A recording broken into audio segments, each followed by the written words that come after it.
ada tanggapan Pak Riki? Mau nambahin? Main apaan sih? Oke, santai. Ya, eh lagi ini sih, lagi berisik ya masalah oil and gas sekarang ya. Ya. Padahal, jadi gini, gue inget waktu itu gue sempat bahas oil and gas sama Mas Riza tuh akhir tahun lah ya. Sebenarnya waktu itu gue udah bahas tesis ini akhir tahun sama Mas Riza. Gue bilang, itu kita sepakat nih bakal Akhir tahun lalu baby ya? boom lah waktu itu. Akhir tahun Akhir lalu tahun ya? lalu.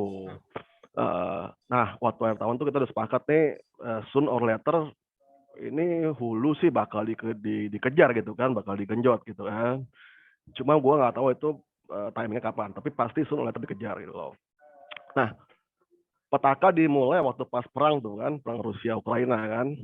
Jadi waktu itu tesis makin kuat tuh Steve, tesis makin kuat, tesis bener-bener nih, wah nih udah seperempat jalan nih kan, sudah mulai oke nih gitu kan. Maka waktu itu kalau pasti pada inget, gue kan sempat juga tuh gue beli tanker di luar kan, gue beli tanker di luar, gue beli WSP juga di luar waktu itu kan, karena waktu itu sebenarnya di luar tuh udah siap-siap semua itu, di lokal memang waktu itu agak lag. Nah, ditambah lagi tuh Steve, kalau kita inget pas lagi live di Bandung ya bulan Juni, itu makin kelihatan tuh Steve. Makanya waktu itu gue berani sounding ke publik bahwa ini udah tinggal masalah waktu aja nih, udah 90% memang nih hulu bakal digenjot gitu kan. Karena kenapa? Wah, itu central bank udah megap-megap tuh kan masalah energi kan. Jadi mereka tuh, jadi supply demand nih gapnya jauh banget nih Steve. Jadi saking jauhnya kan makanya mereka nggak bisa bermain dari sisi supply kan. Mereka bermain dari sisi demand kan. Mereka nahan demand ya kan dengan monetary policy gitu kan. Tapi kan nggak mungkin itu. Nggak mungkin sustain kan kalau main policy doang gitu kan, monetary doang kan. Jadi mereka juga harus sisi supply-nya gitu kan. Nah, kenapa sih supply-nya sampai ada gap gitu jauh banget? Kita agak ke belakang nih, flashback dari 2015 gitu ya. Wah, itu kan kampanye tuh ESG tuh kan luar biasa tuh. Kampanye ESG tuh masif kan di belahan Singatua atau sana semua kan. Masif banget. Mereka ngomong ESG, ESG, ESG. Jadi benar-benar fosil tuh dimatiin gitu loh itu. Nah, yang kedua setelah masif ESG, bayangin pendanaan udah ditutup tuh kerannya. Jadi benar-benar lembaga keuangan tuh nggak mau ngucurin yang namanya pinjaman untuk fossil fuel gitu kan. Gila, itu parah banget. Jadi udah masif kampanye, pendanaan ditutup, ya itu industri sih tinggal tunggu downturn aja ya. Dan memang itu kan downturn agak lama kan. Ya. Jadi udah masif ESG, pendanaan ditutup. Artinya Steve, mereka kalau mau ekspansi kan pakai capex sendiri doang kan. Jadi mereka pakai internal capex kan. Di saat yang sama waktu itu, capex mereka digrogotin pemegang saham minta dividen tinggi gitu loh. Jadi waktu minta dividen tinggi, dibagiin dividen, capexnya bisa seupil doang,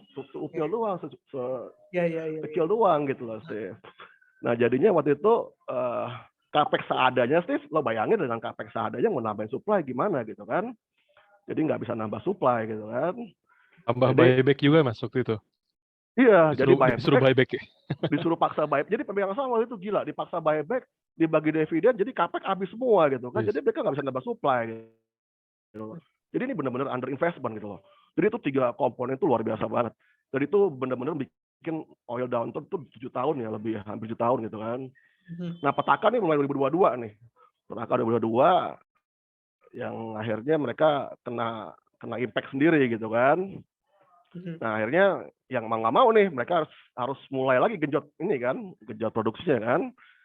Nah sebenarnya gimana kondisinya? Nah sekarang sih kalau nggak salah sih semua giant company udah mulai pada ngedrill ya, dari mulai Exxon, Chevron udah banyak main ke kayak Afrika ya Mas, kalau nggak salah Mas ya, main ke Guyana ya mainnya. Afrika, Guyana, Latin Amerika banyak sih. ya, Latin Amerika ke Latam ya. Ya, jadi aktiviti di sana tuh luar biasa banget gitu loh. Aktivitinya tuh udah pick up-nya udah duluan gitu loh. Makanya waktu itu kenapa gue bilang gue keluar, karena lebih sensitif di luar gitu kan. Maksudnya Aktivitinya gitu loh. beli saham di luar ya, saham yang tanker ya oil related yang shipping. Oke. Ya pokoknya related lah gitu. Nah waktu itu gue agak skeptis di lokal gitu loh. Gue agak skeptis di lokal karena memang selalu kebiasaan nih. Lokal tuh emang selalu lagging. Itu kebiasaan dari dulu lah. Lokal tuh selalu lagging gitu loh. Nah tiba-tiba ada informasi ke kuping gue nih, Steve. Masuk ke kuping gue informasi kan dari temen gitu kan. Dia bilang, Mas siap-siap aja lah. pokoknya nanti ada sesuatu lah ya, gue nggak bisa publish lah gitu ya, tapi pokoknya itu berita bagus gitu ya. Makanya waktu gue urus banget tuh, gue bikin artikel buru-buru gitu loh, karena gue udah mulai cium bau uang tuh Steve di lokal gitu kan. Tadinya gue malas tuh main di lokal, karena gue udah cium bau uang, gue coba lihat lagi tuh di lokal potensinya. Dan inline tuh Steve, inline waktu pas ada berita kan kita punya Hulu itu investasinya tertinggi Steve dalam sejarah tuh. Iya. Kemarin ada berita itu. Jadi kalau gue bisa bilang gila ini sih udah sign clear banget signnya gitu kan. Bahwa investasi kita tuh udah luar biasa. Dan gue terakhir denger tuh memang Indonesia tuh lagi disorot, maksudnya artinya memang lagi dicari gitu ya, karena memang potensinya besar gitu kan. Nah, itu juga pemerintah kan juga itu tuh, juga mencanangkan kan 2030 dia bakal naikin capacity kan dari 600.000 barel sekarang sampai 1,2 juta barel tuh 2030. Untuk gasnya gue lupa deh berapa naikinnya, tapi yang jelas dari sini tuh potensinya besar banget gitu loh untuk di hulu gitu kan. Jadi makanya gue bilang story ini luar biasa. Story ini buat gue kuat banget. Story ini kuat banget dan luar biasa potensinya gitu loh. Tapi masalah ini bukan story pendek ya, ini story cukup panjang perjalanannya gitu loh. Oke. Jadi itu Steve yang gue lihat sekarang ya. Nanti selebihnya mungkin Mas Cesar lah yang melengkapi. Ya. Siap. Kasihan Mas Ricky. Ya, Ngomong